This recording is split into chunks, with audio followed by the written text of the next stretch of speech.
Hello, everybody. Welcome to another episode of the Immersive Podcast. I'm your host, as always, Tyler.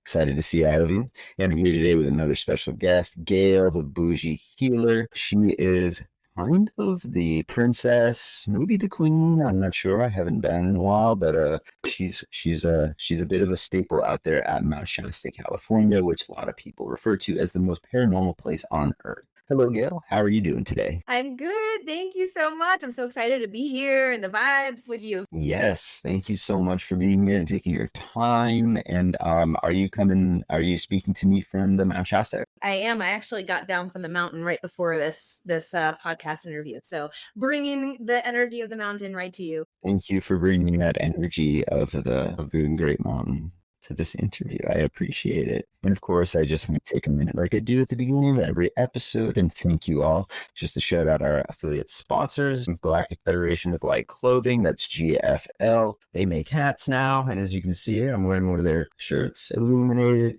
Clothing for light workers is pretty much their slogan. If you use the code Tyler, you get a hat for free. Just make sure the hat's in the cart. A few different hats that they make. They pay attention to things like the frequency behind the fabrics in their products. It's a USA product. Very, very, very high thread count. Very comfortable. Highly recommended. And one more, of course, Unified TV. There's a free trial. Link in the bio. A discount on the monthly subscription and a bigger discount on the yearly subscription, which also gets you access to all of the live events for free. So nothing hurts with the free trial, guys. Gayle, what are you doing right now that you're most excited about? Oh my gosh, I have like a handful of things. Currently, like to this day, this very moment, I have a lot of private clients coming in to work with me in Mount Shasta from all over the world, which is so exciting that this frequency signal that I sent out to the world is just attracting these high caliber beings to come here at the root chakra of the earth. So beings that are, ascending the spiritual path or on some kind of spiritual journey, this is like a place that we come to recharge. And so people feel this call of the mountain and they come here and they get exactly what they need. Mount Shasta is basically means teacher in Sanskrit. So she is a teacher. She'll give you everything you need, the clarity you need. So people come here and I'm working with private clients one-on-one. And I started the magic of MountShasta.com, which is you can come experience. I'm a permitted guide for the mountain, so I can bring people to the sacred sites and portals. And I also integrate everybody that I align with that are healers, facilitators, all these incredible beings in Mount Shasta. And I curate this experience. So there's like this incredible guy that does plasma light therapy and works with a lot of frequencies. And I send people to him, and then body workers. And we have the Ascension chamber that people can sit in. So there's all these incredible light beings here. And I basically am the funnel to bring people into that magic. And I also do a lot of my own energy work. I do have a Lionsgate retreat that is really special coming up for the 888. So that's my upcoming thing. Yeah. That's big awesome. portal. Yeah. That's really exciting. What are you going to be doing for the 8-8 portal? Oh my God. Can you tell me a little bit about the events of that? Is it a weekend? Is it a couple day event? A 1 day event? Tell me a little bit about that. Yeah. So it's August 7th through 11th. It's like a 4-night, 3.5 day retreat. And we changed things up because I am so just in awe how this happened. But there's a very sacred piece of land at the base of the mountain that not a lot of people have access to. And I've had extremely just incredible contact experiences there where we've had starships come, orbs, all kinds of contact that I've had there. And I was able to book it for the Lionsgate retreat. So we're going to be on that property for the whole portal. And my thing, I've had offers from all over the world to do some incredible wellness centers and things like that. But Mount Shasta called me, and the number one thing I'm here for is contact. So I actually have recorded and developed a method I've been guided by the star people to create, and it's worked every time. So I've actually went into a studio with an incredible producer in Los Angeles who had his artist come here and experience this, and they wanted to help me put it out to the world, and I'm about to launch that. So super exciting. So basically this retreat is the things that I do here is basically everything I share with the world, but coming here and experiencing it in person with me in Mount Shasta, which is one of the most sacred sites in the world. Yeah, that's wow. Well, very well said. And congratulations to you. I'm very proud of you. I'm honored to be speaking with you, and I hope to be able to make it out there for one of your events here sooner than later. That's absolutely incredible.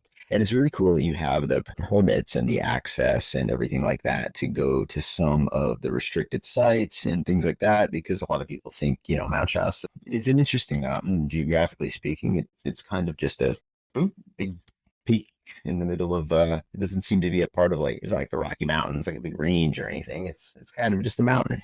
Yeah, and I'd like to Um, say something about that too, really quick, if you don't mind. I've gone through years and years of initiation and working with elders and working with the land and prayer and asking for permission, and then eventually being granted physical permission from the forestry. And this is years and years building up of working on this to be able to hold this sacred energy. And I think that's really yeah, important for people to know. When working with this land and coming here and doing ceremonies and work on this land, you can open portals, you can open up energies, and it can become distorted if you're not doing it properly. So we work really hard, those of us who are in integrity here, and keeping the energy balanced and keeping it cleared, because this is such a sacred place. We want to keep the energy high here. So that's another thing I wanted to really reiterate. It's really important to do this in a way when you're asking permission. I'm really glad you said that. I think in private conversation or maybe in just group chats that we're in or, whatever, just circles, I've heard things like that mentioned, where there should be reverence for sacred places, not just Mount Shasta, but any sacred place. And, I always find it we find it sad when beautiful natural places get overtaken by hotels and tourism and shopping and things like that. Why Yeah. wouldn't we say the same about spiritually significant places, magnetically anomalic places where, arguably there's a city of Lemurians called Telos living. I think that stuff needs to be treated with reverence. And when you say, the locals and the elders and such, are you referring, am I correct when I say that? Is it the Hopi people, the kind of the main population of indigenous tribe in that area? Yeah, sorry. There's different tribes out here, but also elders who have been doing this for a very long time, who have, Okay. worked with the land, worked with the tribes. There's the Karuk tribe, and, people go Mm-hmm. into the sweat lodge with these tribes here that were natives of Mount Shasta, and just learning about the land, learning about the sacred spots on the land. There's places where people shouldn't walk. Some people go up to Panther Meadow at the top of the mountain. It's a beautiful meadow, and will just trample on the plants. Just forbidden, said disrespect to the tribes there who treated that as their church and their sacred place to connect with Creator. And there's a lot I can teach people when they come here. And there's many people out here that are incredible guides that are so informed, that have been working with the land and working with the elders there. But yeah, it's just people that have been here doing this for a very long time, who've been working with the tribes, who are teaching and passing down the knowledge and the information that people should know. And that's a goal of mine, to inform people and stress the importance of respecting the land, not trampling on the meadows, and just really respecting and honoring the energy that this mountain brings to you, by not just taking and taking and taking and dumping your trauma, but also giving gratitude and prayers to the land and the Creator for what is provided for you. And the mountain is a vortex of energy, so it will amplify things for you. And that is why, a lot of people can't live in a place like this, because it'll chew you up and spit you out. It'll bring up all of your trauma, and will bring up a lot of things for you, and you have to go through these initiations in order to hold the Yeah. energy to be in a place like this. So it will bring up a lot of stuff for people here. That's why it's really important to work with it consciously and intentionally. Americans, we tend to think of things like that, like Mount Shasta. It wasn't near when the U.S. was born. It's been there quite a long time. It was it was significant to people long before it was associated with California at all. Even Yes. before California was even a thought. So that really that's important. And I think those oral histories, and then it's funny, lately I've been hearing this from so many people. It's just a repeated trend, theme. Indigenous cultures, studying indigenous cultures, whether it be people telling me that was kind of the catalyst for their kind of quote unquote wake up and the big change they made in their life, or how they made a career change or a big paradigm shift. I'm hearing a lot more respect for native culture, which is good. The conversation started, but like you said, you see, native lands and things like that, and native lore even kind of being taken advantage of without permission, without education and such. That's a shame. But, hopefully We're we're working moving on away it. from that, So it's just awareness, away from it, not honestly. toward it. Yeah, I think it's our duty to just raise the awareness. If people don't understand, and it's not their fault they don't understand, because I had to learn it also. I wasn't aware either. Oh, So I think it's just like our Absolutely. duty to make people as much as aware possible as we can. And I think, and I agree about this being important for all the sacred sites in the world, because you're taking this energy with you into your life. So treating it in a sacred way physically is really important. And it's about your intentions, honestly, because if your intentions aren't pure and therefore self-serving reasons, the mountains or whatever sacred site will have a lesson for you in it for sure. 100%. And something that I don't know why it just popped right into my head when you said this, but something I was thinking of was like people go to a place like Mount Shasta and they tend to or at least myself, like I think about Mount Shasta and I think paranormal. I think CE5. And but by the way, I mean people who watch me, people who follow me, I do CE5. That was actually a big part of the way that a big part of my many year long dark night of the soul, and the CE5 stuff. Sounds like we're having a little bit of interference from somewhere. That's the train here in um, Mount Shasta. the Shasta train. It's all right. We'll take the Mount Shasta train. That's okay. They gets a pass. What was I saying? CE5. Yeah.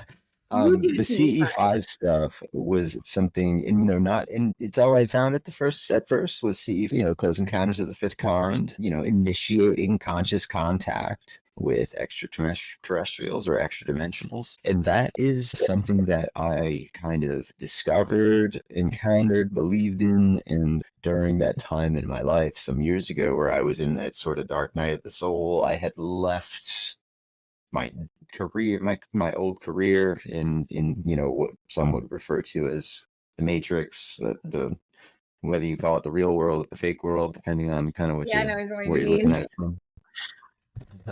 Yeah, when I left that life, I was doing a lot of reading, a lot of meditating, a lot of watching, a lot of studying, just self discovery type stuff. Always meditating. It was always a thing I've been meditating forever. Then I discovered the CE5 protocols, so I like gave them a legitimate try. And it wasn't too long after giving those a shot that conscious contact started to happen. And it wasn't seeing massive Arcturian ships that were 4 miles wide and things like that. It was conscious contact, and there was ships and things like that. Yeah. And there was even some stuff I got on the really good footage of to send to MUFON and have organized and analyzing things. I had non-believers with me on camera reacting, like things were really going really well, so that helped. But of course, now I didn't know this at the time. Of course, I've since come to understand that CE5 is not the only way of initiating contact. It's my understanding that you have kind of your own proprietary method for initiating contact. Is that correct? Well, I will be honored to join one of those expeditions one day, and I assure you, I will. So, is there a name for what you are doing? Is there something you're calling your, okay, if it's not out there yet, then fully understandable. And I'm sure I'll take your word for it that it's an awesome name, kind of like the Boujee Healer. That's a pretty cool name. Um, we'll get it when we're ready for it. It's all right. We can wait. We got plenty of stuff going on before that. So have you done the Lionsgate portal before? Did you do it last year, the 8/8 portal at Mount Shasta? Was that something that you've done in years past, or will this be the first year? I'm sure we'll get to hear a little bit more about that later when things are a little more out in the open and such. So congratulations. It's fun to have stuff going on in the works and everything like that. Absolutely. So how long have you been living at Mount Shasta now? I know that you had a call to the mountain, which, I've actually said this before. I'm quoting myself. I know it's a cliche, but Mount Shasta calls me. I mean, it is a cliche, but cliches are cliches for a reason. Did you have that kind of? It seems like you had that feeling that Mount Shasta called you. You went and lived there. How long ago was that? True. Something to think about. I always note the difference between living in like right now. I'm kind of, people know the term snowbird from Florida. That's a popular term. People, once they get a little older and have a little they're retired or whatever, they'll tend to spend their summers in New England and their winters in Florida where it's warm. And I've kind of been doing that the past couple of years, which is lucky. It's a blessing, one way or another. It's not like I'm not a plastic surgeon or anything like that. It's just been a blessing. Things of that trust fall I took into the universe has enabled me to do that. I'm I'm staying in New Hampshire right now in a town of like 10,000 people. My condo's in Tampa, Florida, where there's like 500,000 people in just the city limits. And when something I always notice as like an empath is just the sheer volume of energy in the air, in the ether, in the surroundings around me. It's like you can feel that there's, a few million souls around you when you land at Tampa International Airport versus flying already big time. I'm right there with you, philosophically speaking. Yeah, absolutely. Yeah, I couldn't agree more. I talk about it probably in my personal life a little bit too much, but I mean, I really feel that way. It's just, and it's definitely heightened over the last few years. Just wow, the energy here is palpable, and I'm talking about downtown Tampa, for example, southern New Hampshire, Maine. This is a totally different situation. Now, of course, a place like Mount Shasta, I was going to ask, what's that like? Because while there's not a million people there, it's clearly there's a magnetic anomaly going on. It's a geographic anomaly. I mean, it could very well be a hollow freaking mountain with Telos inside of it. Portal, who knows? There's so much going on there. So what's the energy like in that community compared to a city versus a regular small town versus a kind of a anomalistic vortex city like the one that Shasta's located in? Do you have it on you? Have it on you? Love to see it if you could. No pressure though. That's awesome. Yeah, because I mean, for me, those things exist too, of course, both from personal experience in other places, not Mount Shasta in particular, but similar lore or different lore, of a similar nature in other places. I absolutely believe what I've been told about Mount Shasta, and I trust the people who've told me these things too. I mean, of course, I've heard things from questionable sources, reliable information, which is of course a part of the reason why I have no problem using the cliche that I'm called to go to Shasta, which is it's great because it seems like every weekend there's something going on at Mount Shasta, but it's naturally hard to if there's something going on at Mount Shasta every weekend, then how do you pick which weekend to go? I think the Lionsgate portal seems like maybe a darn good candidate over those 3 days. So that's actually only this is pre-recorded, everybody, but this is July 19th that we're speaking on. We'll run down quick itinerary of the 3 days there. What's going to be going on? You have any guests? What's going on there? You just it's those mental frameworks change, and then that's most of the work. It seems like it's most of the work. It's a lot of work. It's hard work getting that mindset change, that change in verbiage, that change in belief, and that final step where you're finally willing to really walk that path and live and embody it. But that final percent is the subconscious attachments that we all have to those beliefs that were programmed and everything. And the magic really happens when that stuff starts to truly slip away. Yeah, right. All right. She has her own. I know she has her own clinic, and she's employed by another doctor's clinic. I once heard her say, "My business model is basically to go out of business. I want people to come in, and I want them to spend as much time as they need, and I want to find the problem, and I want to fix it, and I want them to keep coming back." As far as medicine goes, that is not the business model to stay in business and make millions of dollars. That's just, I love her for saying that, because she's the type of person that really embodies that philosophy. She's truly an incredible person. But to hear you say it too, and it's hell yeah, it's much deserving of respect. Absolutely. Credit where credit's due, respect where respect is due. Absolutely. Right.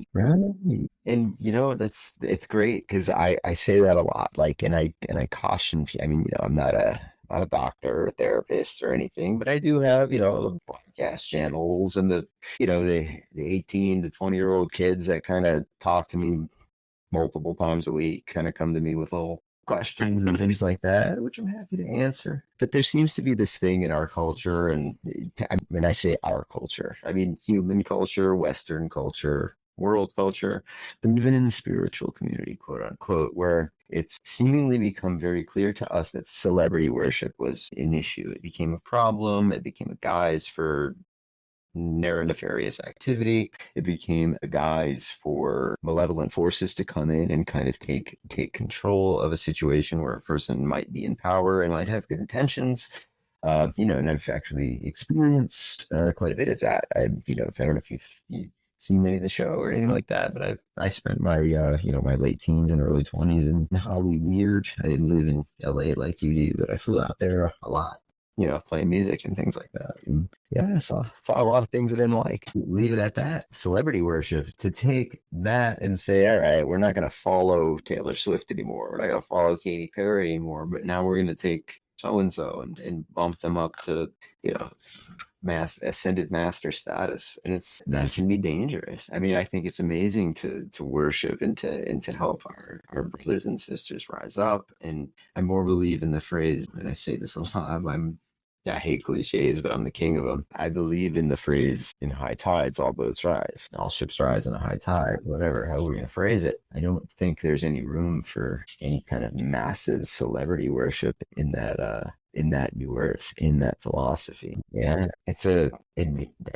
yes, in a huge way. And it's transmutation at its finest, and it's transmutation in mass because, hey, let's face it, most of the eyeballs are on Hollywood in some way, shape, or form, whether it's movies, music, art, whatever you're into, whatever your kids are into, it's coming out of that area. Well, yeah, of course, light work. But the mainstream. Something else I'd like to say is I don't want what we're doing, and I don't want light work to become mainstream. I want the mainstream to become us. I want the mainstream to become light work. I want the mainstream to become we're all in this together, to become the new earth, to become a currency of energy. But just to take the celebrity worship culture of that old paradigm and move it into the spiritual community can be dangerous. Somebody like yourself who spent so much time at a place like Mount Shasta learning from the experts, the experts that we can call experts, the elders who have spent the time living there and studying the land and ancestrally being attached to the land and everything like that. Of course, you're an amazing person. You're very special. But I'm sure, that you don't walk around like that. You don't walk around thinking, I'm a freaking rock star. I'm better than everybody else. You've done the work, and you're doing special things. There certainly are. Yes. Yeah, I agree. There's a lot more of us than there is of them. And there is a collective awakening. It's with you, whether it's a part of the change in the Yuga cycles or the age of Aquarius or just a critical mass where, a certain number of us have reached a point of awakening where, that collective is just kind of starting to tip. I think it's probably a combination of a lot of those things. And I don't claim to know the exact answer, of course, but I feel the shift. It's happening. Something's changing. Is it going to be in my lifetime that I actually see this shift? This lifetime? I don't know. I don't want to call that shot. I want to move in mystery a little bit.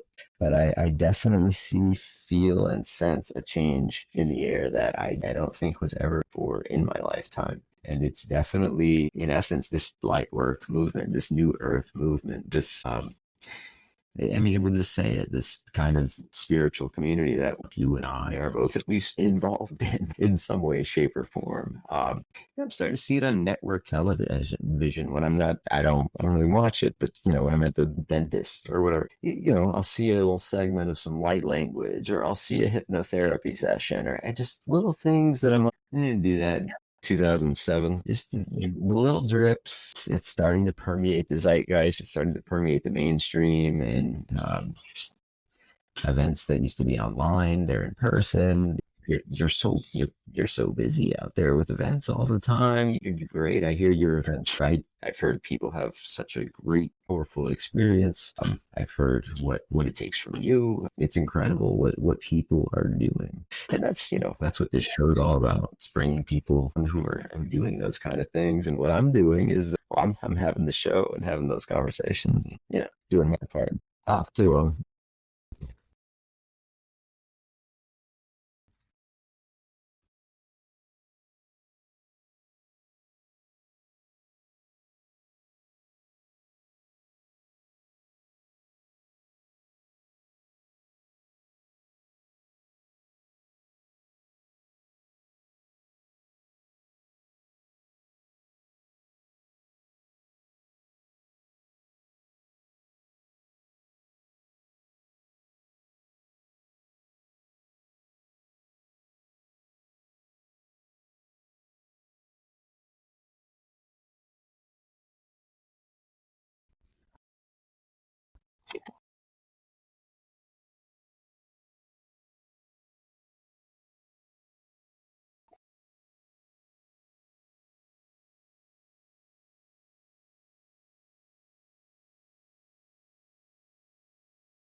Well done, son. That's beautiful, Gail. Absolutely. Absolutely.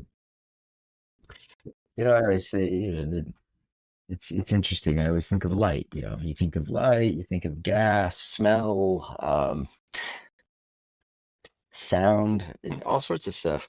Light is interesting. Light's metaphorical, but we think of it as so metaphorical, but it's not. We're also shooting for a spot where we ascend so much up the Kundalini energy, up the spine, that we actually shed our 3D body and become a light body. I mean, there's some proof to this stuff, but that's for another episode maybe.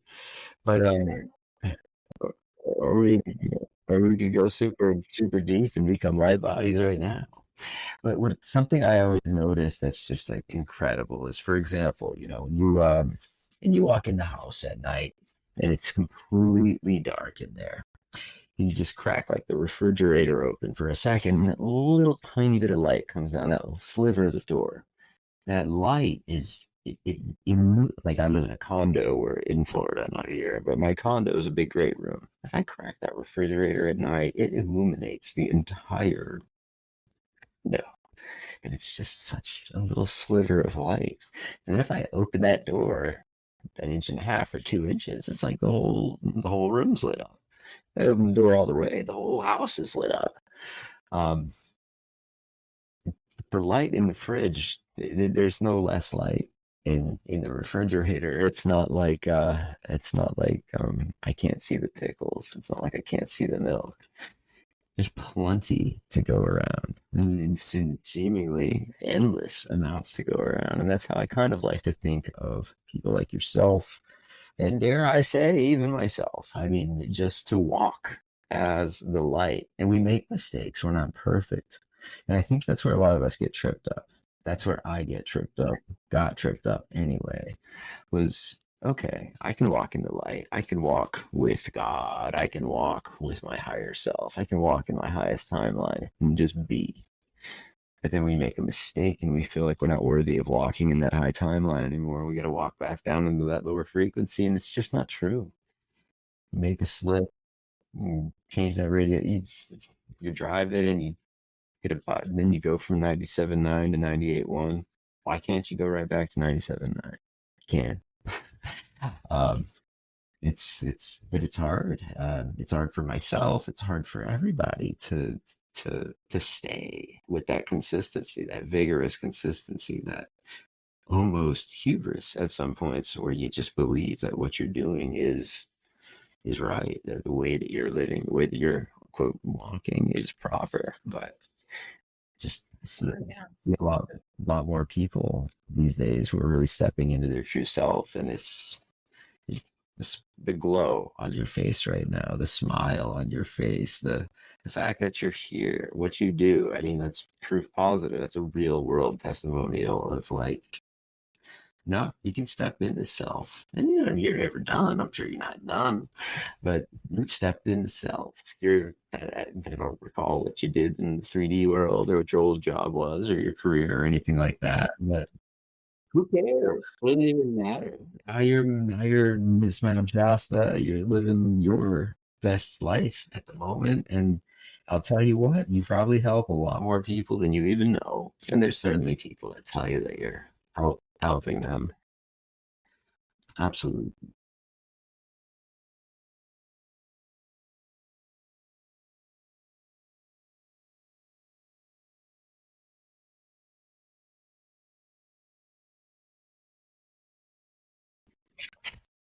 Right.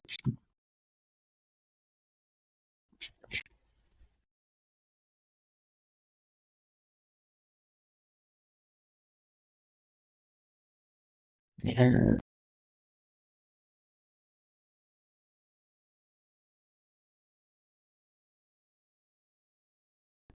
Right.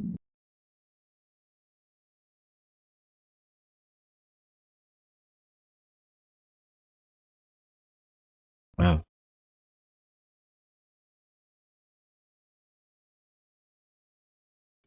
Because it's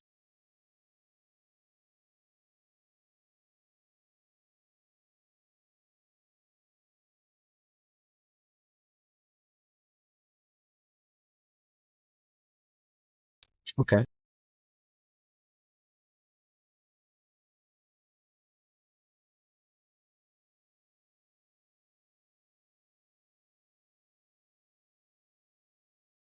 It's time for now.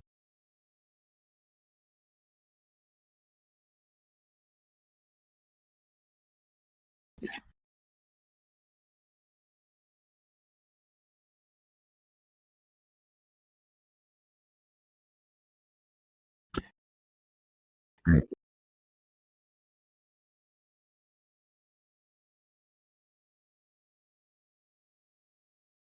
The good one that we're in now. Yeah.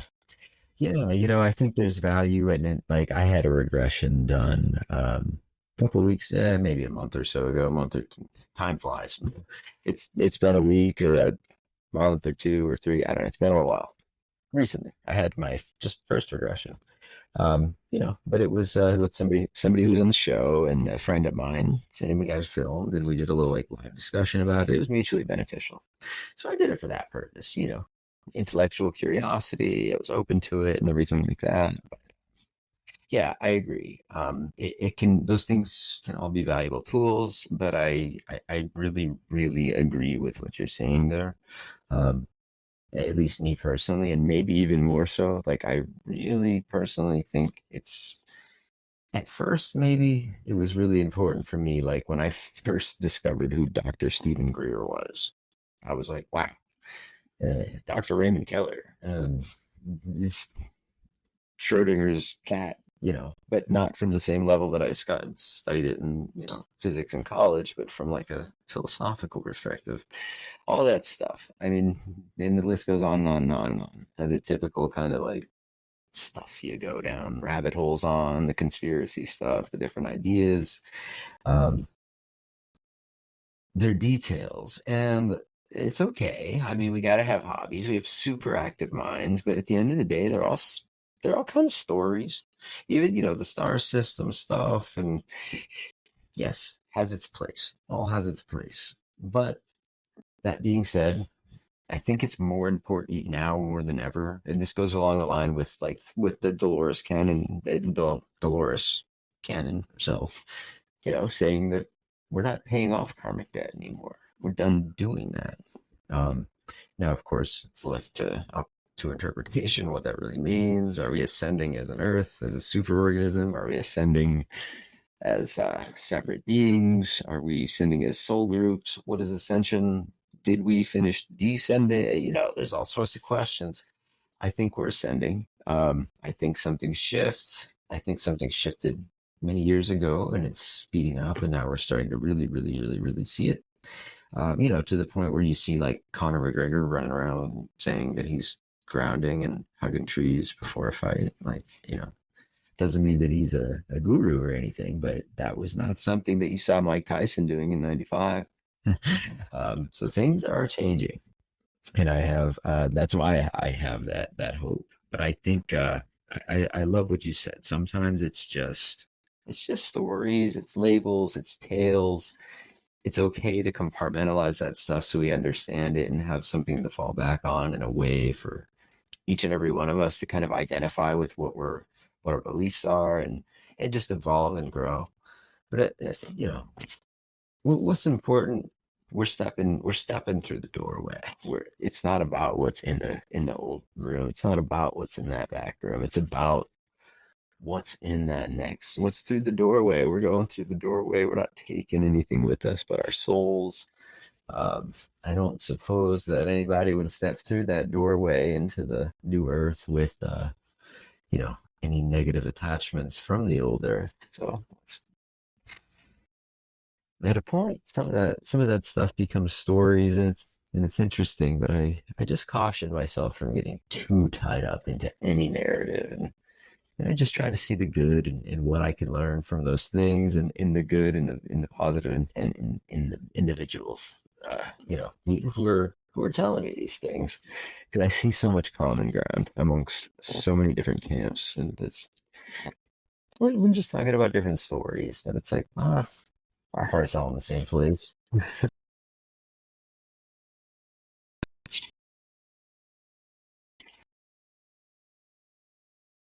Mhm.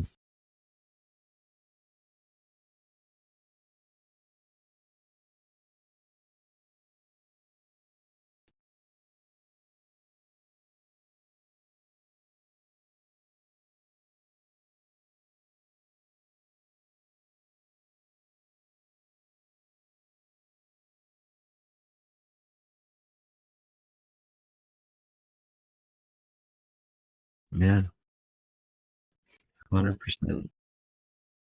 I've noticed it myself in my own. I've noticed it in other people's lives that I envied before, and then now it's starting to make sense to me. And it's the more I let go, the more I really I once thought I took a trust fall into the whatever self. Um, and as time goes on, you think, oh wow, I really didn't take the trust fall. Now I'm taking the trust fall, and more and more, you realize that you really were holding on to things, more things than you thought, longer than you thought. And as that time progresses, and some people will identify with this, as time progresses, it starts to really turn a corner and feel really darn good. When you start to realize that things have changed.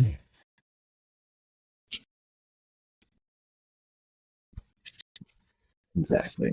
Maybe you have control over your existence, over your reality, over your relationships, over all that stuff. And the anger, that comes along with the first, which I think is righteous. I think it's rite of passage. I think it's almost kind of necessary and a little unhealthy to go from classic 12-year Rockefeller American programming to having the full blown wake up and not be a little bit angry at at something. And there's a lot. There's a lot going on there. But yeah,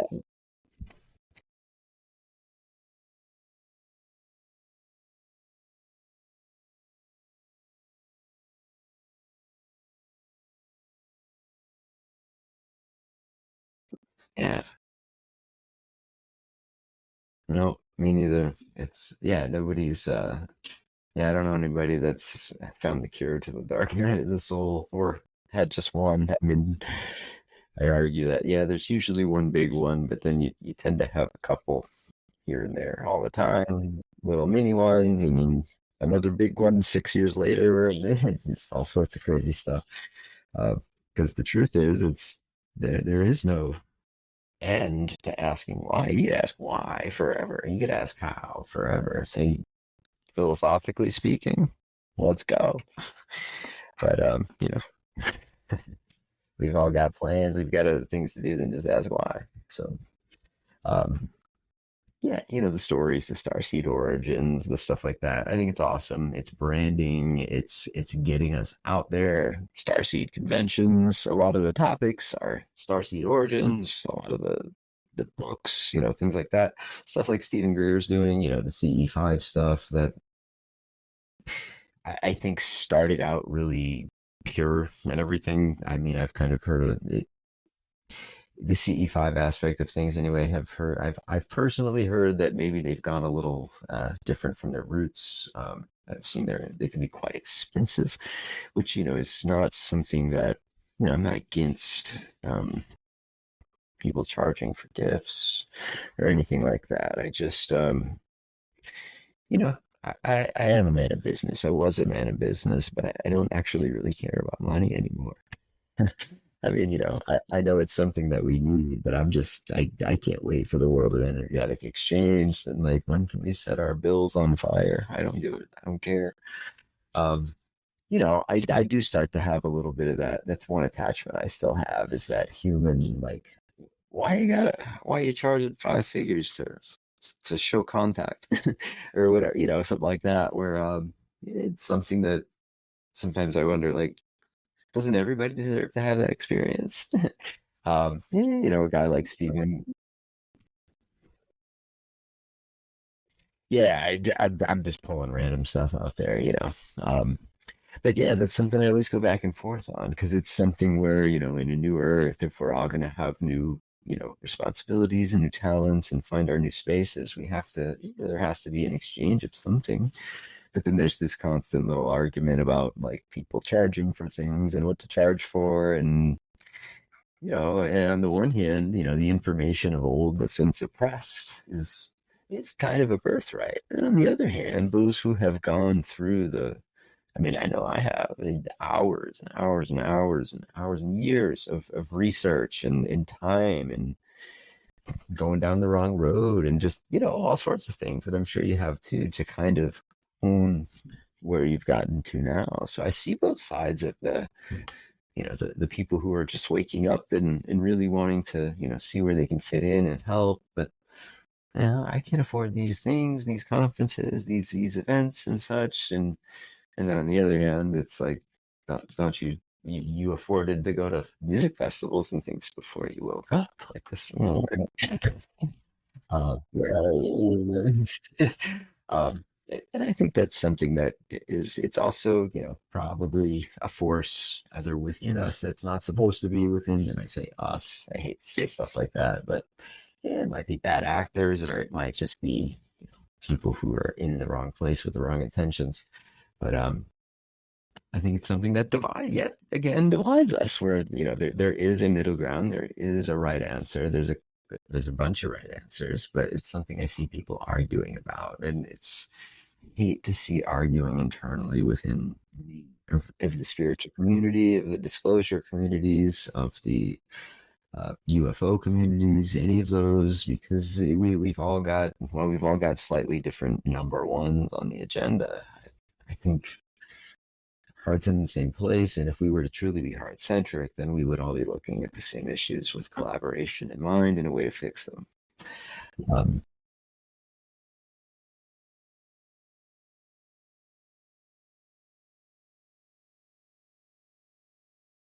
yeah,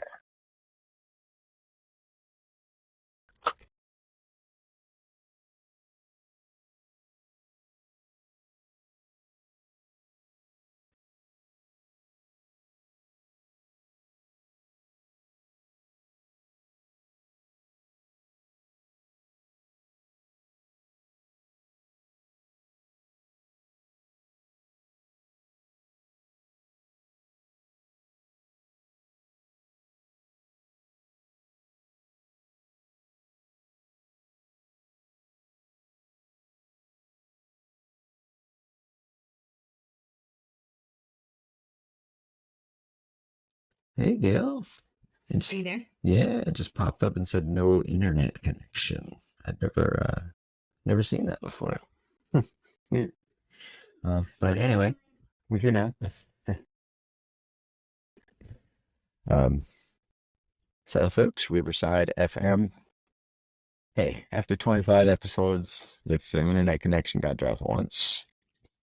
I'm cool with that. We've been on 5 continents, and Antarctica's. I don't know that we're going to do a podcast there. So, 5 out of 6 continents, 1 internet drop. We're doing okay. Um, keeping it on the positive side. Always, always. So, what I imagine that you're familiar with Dr. Greer's, CE5 protocols, or at least what he does, conscious contact with extraterrestrials. I'll tell you, it's pretty much a 20-30 minute meditation, calming the mind, crop tones, Regression lasers, conscious contact, geolocation,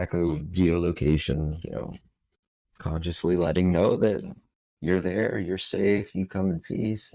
Hopefully something happens. Tell us in a nutshell. That was me explaining CPC5 in a nutshell. So good stuff there by yours truly. Tell me what's the difference? What's the Boujee Healer's method for conscious contact with ETs? Well, the beautiful thing about mine is like to doing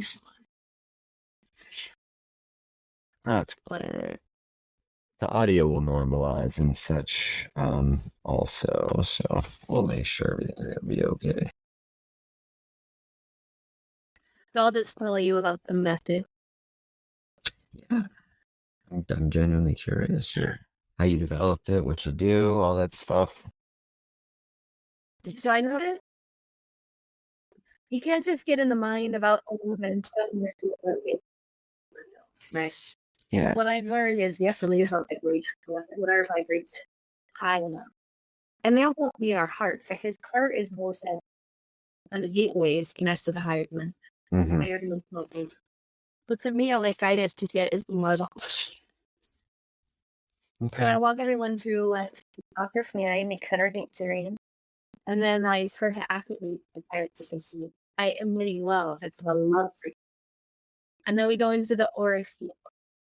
And we start to become brighter in the aura field and more easily connected with the higher power. As a group.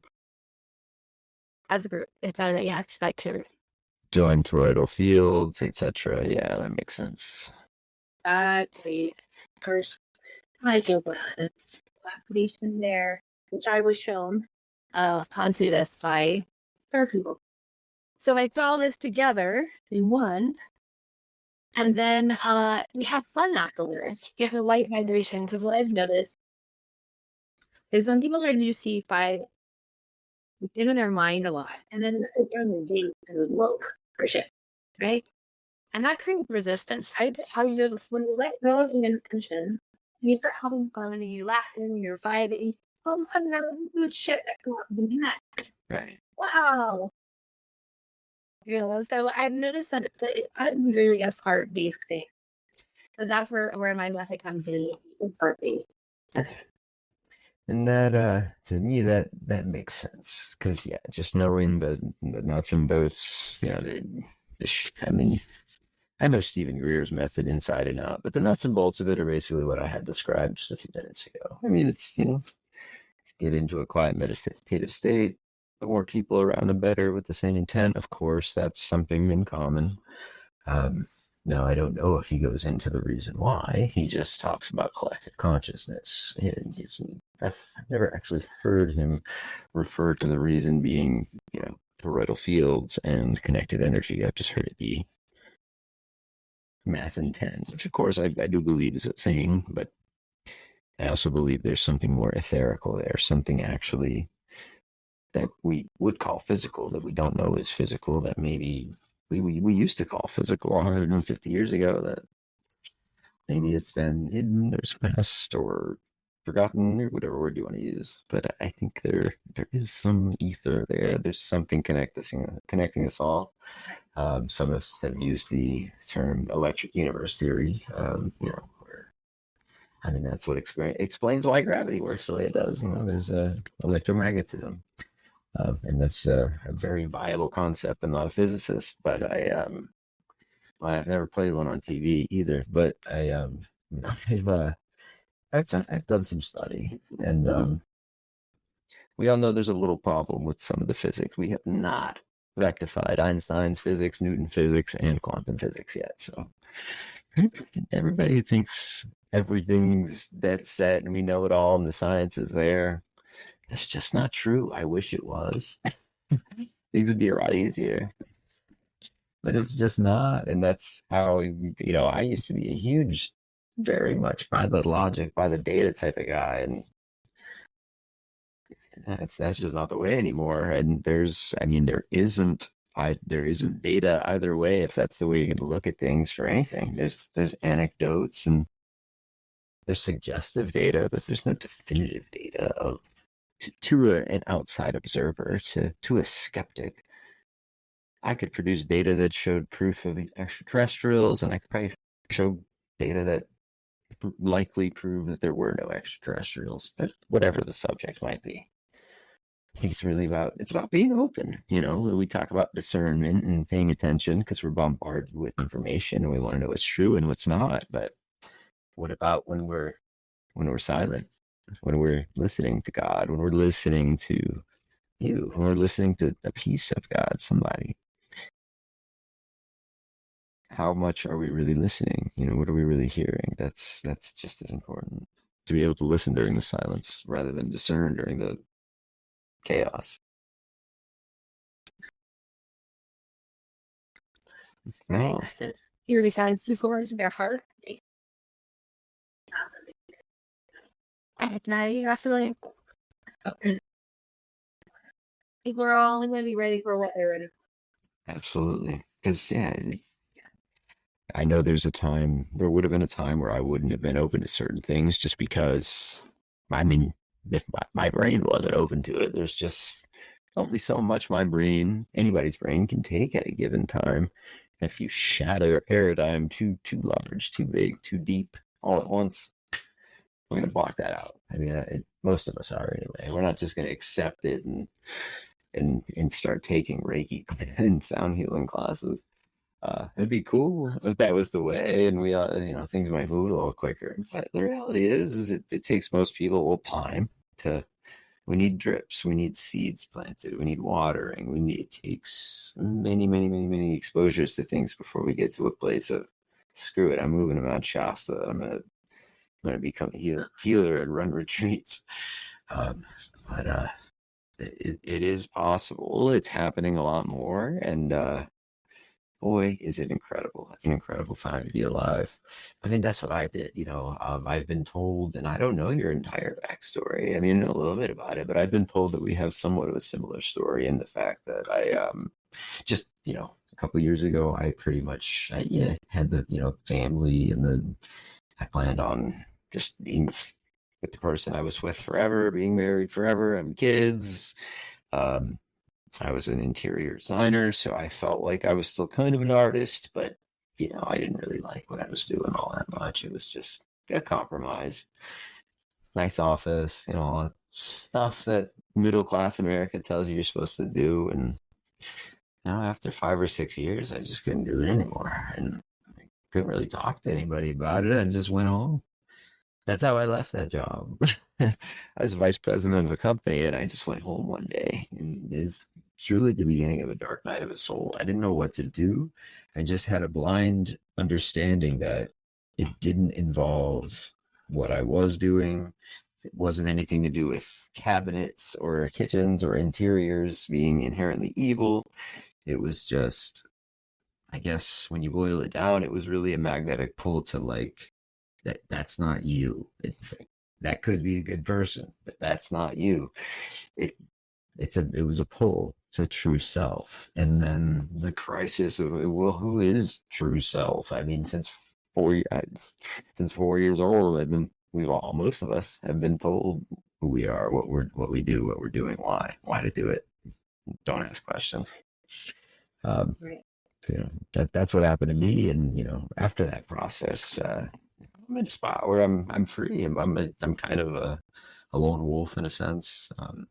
Out of that long-term relationship, at least we're separated.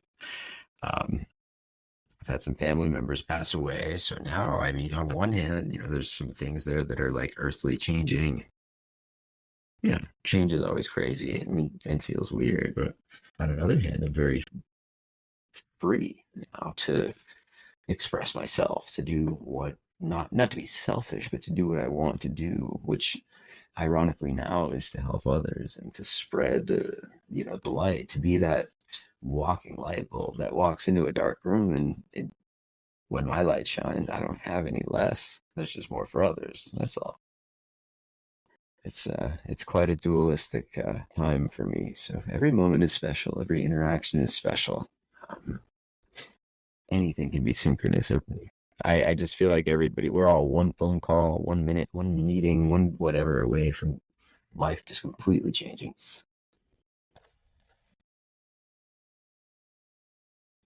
First my anticipating her right now. A lot of people are wanting to leave their job. Yeah. One decision, like, and open up a slide B earlier.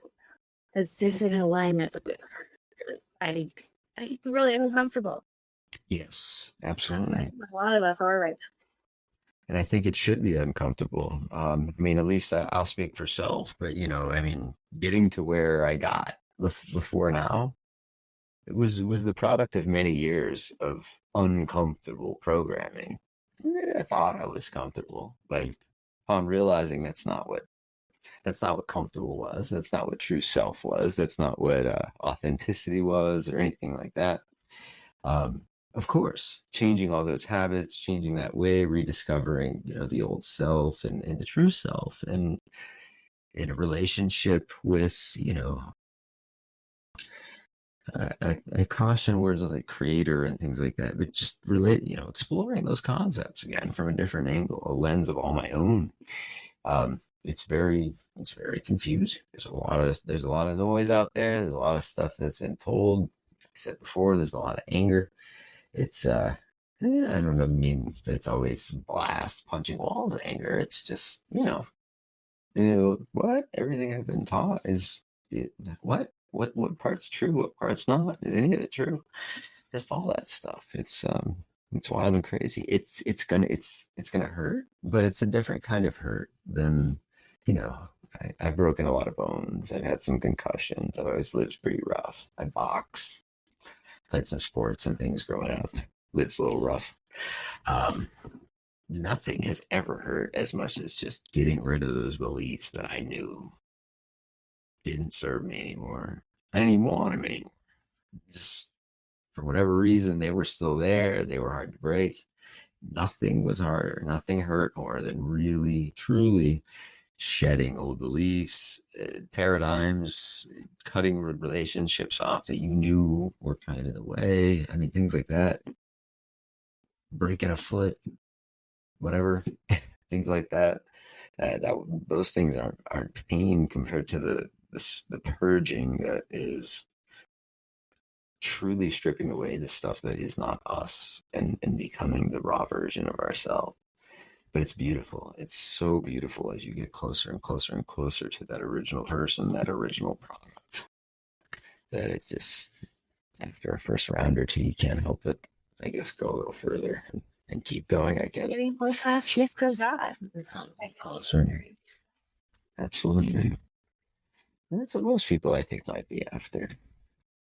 You're a healer. I do some speaking and things like that, and sit on panels and whatnot, but I don't really consider myself a healer. When you work with people, what would you say is, just as a theme, what would you say people are struggling with most right now, 2024?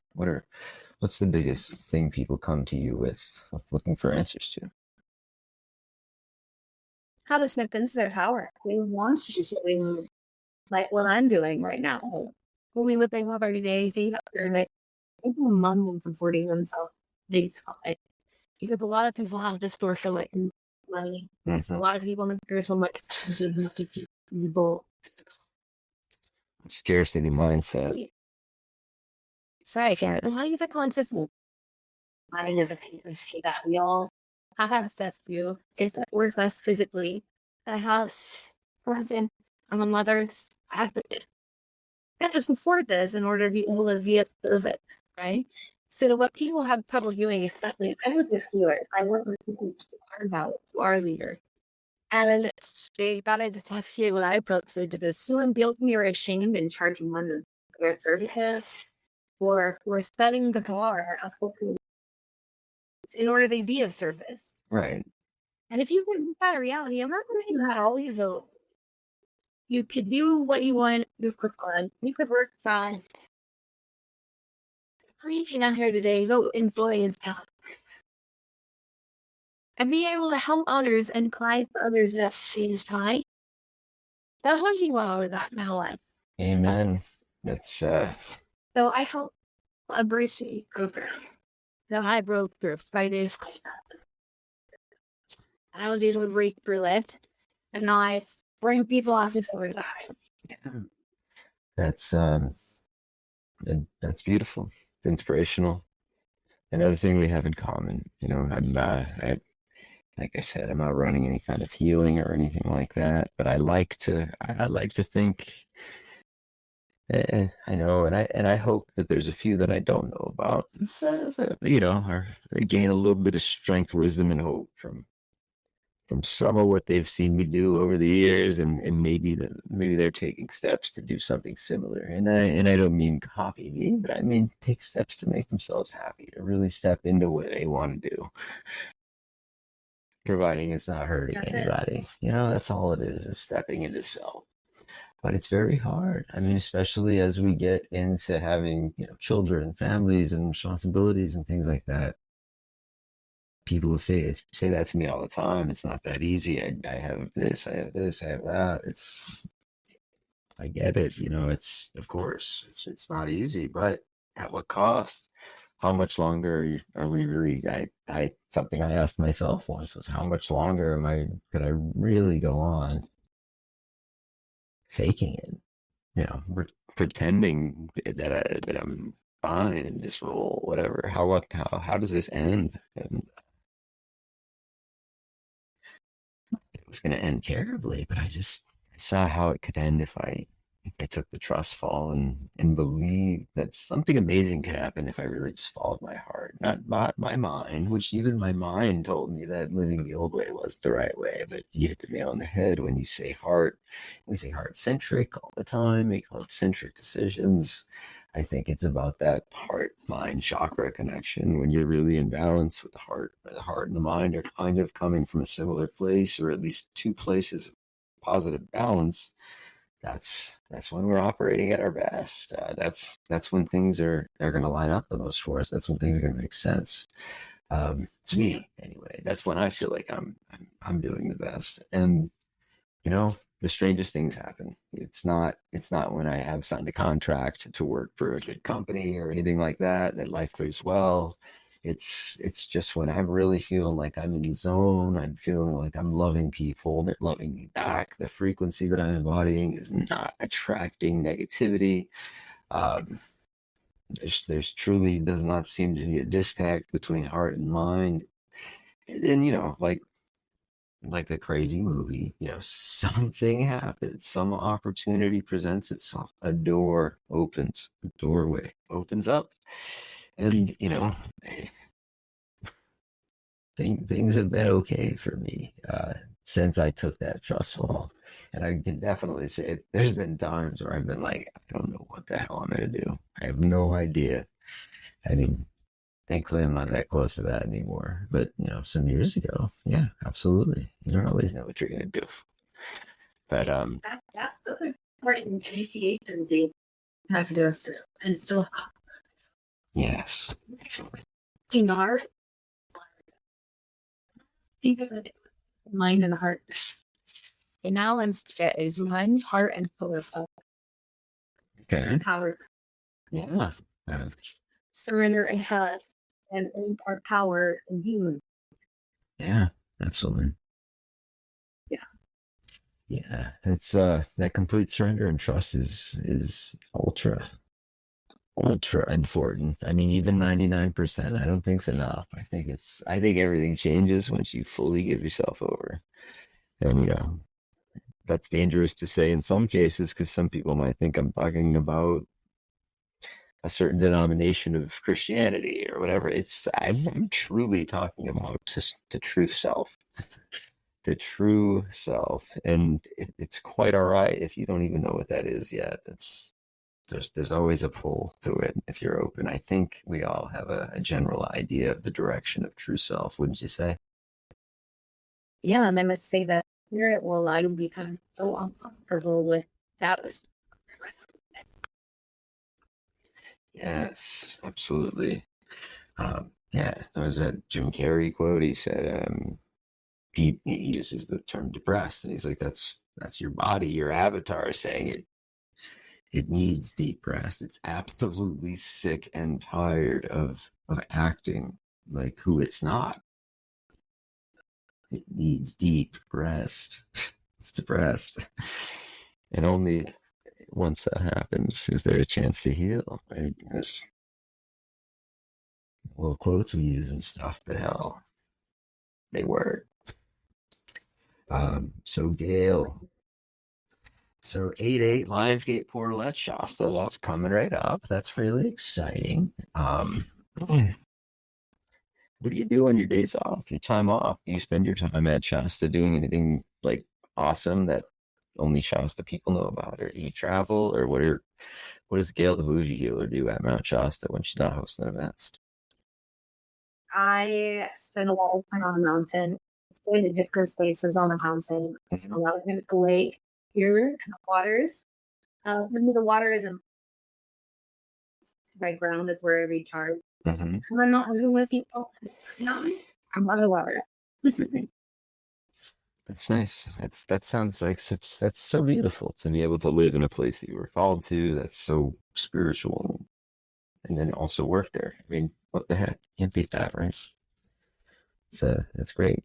And I still can't believe I have never been out there yet, but I'll get out there soon enough. You know. I feel it to come soon. Yeah, I feel it too. I really do feel it. I've been saying it for a couple months, and there's been a few things that have kind of fell through just for one reason or another, but something's gonna click. Something is definitely gonna click. Definitely. Yeah, I did the one-way ticket thing. You know, I left Florida on one way to came to New England, and I don't know where I'm gonna go next. It's cool. I'm happy to do whatever. Like I said, that trust fall, I'm about it. And there's definitely some cool stuff coming up. Like in October, we're doing it's Neil from Portal to Ascension. We're doing it 11 straight days of consciousness.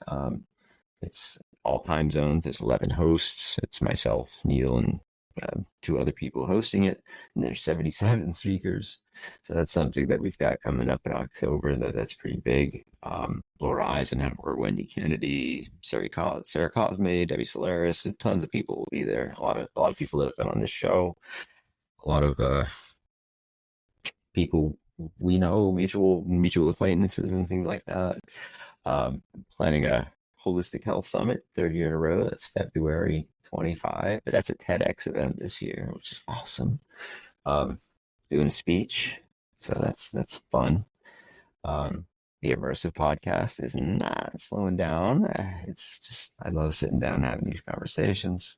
People such as yourself, it's amazing, and I couldn't be happier. And I will just everybody out there who's listening.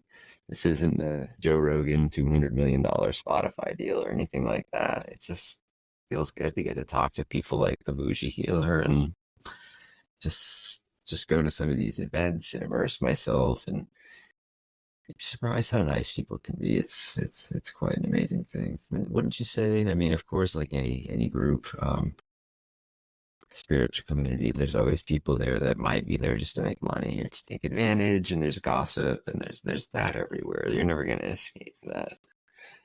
Overall, though, and I'll say it again, I think there's a lot of general good intent in the circles that are at these events. That, like, for example, the events that you run at Mount Shasta. The groups we're a part of on social media. While there might be some crazy actors sometimes, I see a lot of hope, and I see a lot of positive intent for the future. Yeah, you agree? That's good. Because yeah, it's important to remember things get crazy sometimes, but what are we if we're not all in this together, right?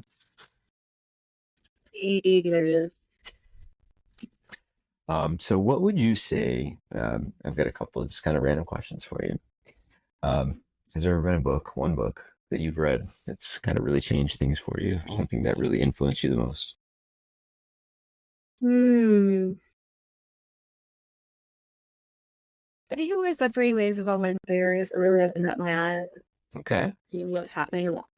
And like the work and work literally inspired me. Yeah. Without was that's one that I highly recommend. Excellent. Excellent piece of work for sure. What would you tell someone right now who kind of, let's say they're watching this and they're saying, I think I'm waking up. Or, maybe they've scrolled yours or mine or Jane's YouTube and they're starting to kind of eye put that stuff a little bit. They're digging down rabbit holes. They're finding out that certain patents have been hidden. They're finding out that Reiki might be real and they thought it was a joke. What would you say to that person right now? Young girl. I would say, number one, I know that you're not hurt. And there are a lot of us out there And it's important not to slow down the lack of what you are and get stuck in the rattle. And it's very use covenant optimal with your own life where you are. And actually writing a book on it, the other thing I would say is to read my gut. Yeah. Little chapters away from base to 10. Okay. There's a value which the stages to go through and seeing some light bulb we through it. So it's actually my mission. Helps people through the awakening process. And it can be very difficult when you're first reading on. But during that season, also if you have it, there's none of us here. We're not alone. We're not crazy. And it's so important to be present with yourself and where you're at in your life right now. All I encourage you, you're going to learn that manipulation. You that to other people. Your job is to read your pre. Get in alignment with what you're there and find you to just be in right. Super well said. I would agree. I think it's just stay in love frequency. Do what feels like it's in love and not in fear. And you'll probably be okay most of the time. Yeah, those are good answers to those questions. I think that's solid advice. There's a lot of people right now who feel that way, but depending on social ties, career ties, things like that, I think we're going to see a mass influx of people who are just finally snap and those social ties, those career ties, whatever's holding them back from asking the questions that they really want to ask, seeking the advice they really want to seek, seeking the answers they really want to seek from Gayle the Boujee Healer or my goofy self on the internet or whoever, I think we're nearing a point where more and more people are starting to get more, one, fed up, and two, just willing to I hate to say it, but kind of let that freak flag fly a little bit and just open up, seek. I mean, most people are surprised what they find when they truly seek. You have to be on the path. You might lose family issues, might lose relation. And I did all of that. Right? And on the line with such people as without possible. So is know that you're done just with reading in order to 100%. Definitely 100%. I've been through that too. Friends, parents, aunts and uncles, cousins, spouse. I mean, a lot of things can change when your entire paradigm changes. And that first little thing that wakes you up, unfortunately, it's probably not the last, but it's important to see it as it's not a victimhood, not a bad thing, not a series of negative events or a series of unfortunate events, but a necessary purging. I mean, that's what I've come to see after quite some years, where I've finally gotten to a position where I can at least, if anything, be a bridge to somebody who might, listen a little bit to what I believe in and what my guest believes in, where maybe they wouldn't if I was somebody else that they didn't know. There's a place for all of us. There's always something we can do with good intention. And, I've just recently gotten to that place where it's like, no, it's okay. Like you can move on and you can be self and you can serve in whatever way that you see fit, as long as it's a positive intent. There was a long time of imposter syndrome, of self-doubt, of just uncertainty, wondering if it was worth losing the people that I lost, losing the habits and the attachments. And there's times where I went back to thinking, man, I kind of just want my old life back and things like that. But that passed with a lot more profound moments, and those profound moments became profound hours and days and weeks and months, and now life is truly profound, and it really becomes that way after a certain point. And you can take my word for it, or you don't have to. But that's just my piece on that. Is the Great Reset was the Great Awakening.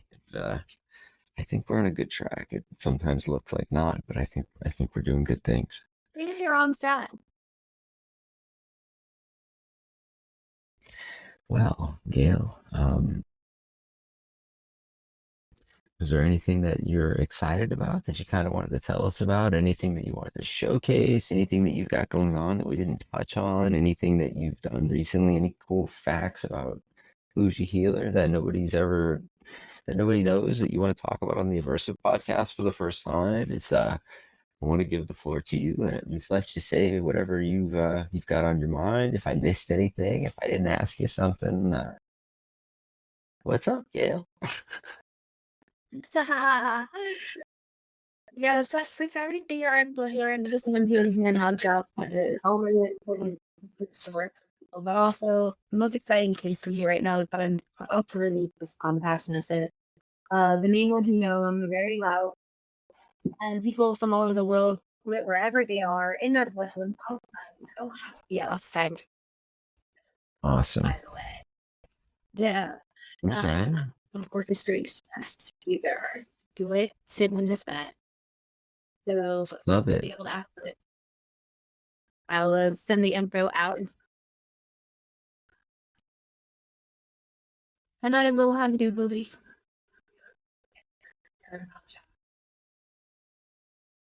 That's Okay. the world very, very soon. So I'm very excited about it. That's amazing. And for anybody who's watching, and Gayle, I'm sure you'll have no problem providing, but we'll every link to Gayle's websites, to anything she's involved in, or her social media profiles, YouTube's, all that stuff will be in the bio. If not, the title of the video. Any of her upcoming stuff is obviously on her website and on her Instagram. Of course, she's working on a few really exciting things right now that anybody who's an artist here knows that you don't drop that stuff before you're done. But she's working on a book, so watch out and wait for Gayle the Boujee Healer's first book. It's going to be I guess it's kind of a little bit of a guide on the spiritual awakening process and everything like that, kind of from what you said. So that sounds really interesting.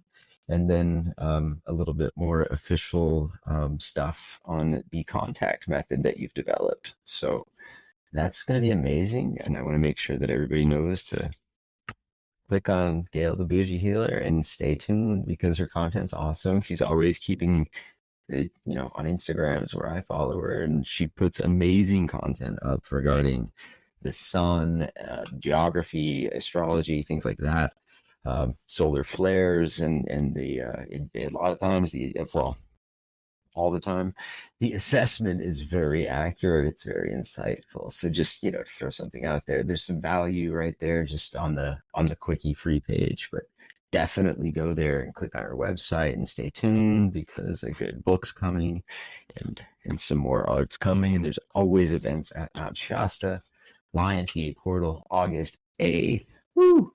It's going to be a good one. Maybe you'll see me there. I don't know. You just might.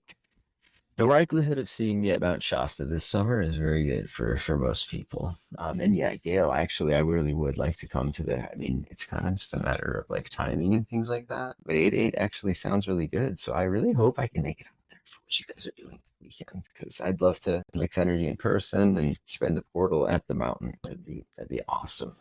So maybe we talk a little bit more about that at another time. But otherwise,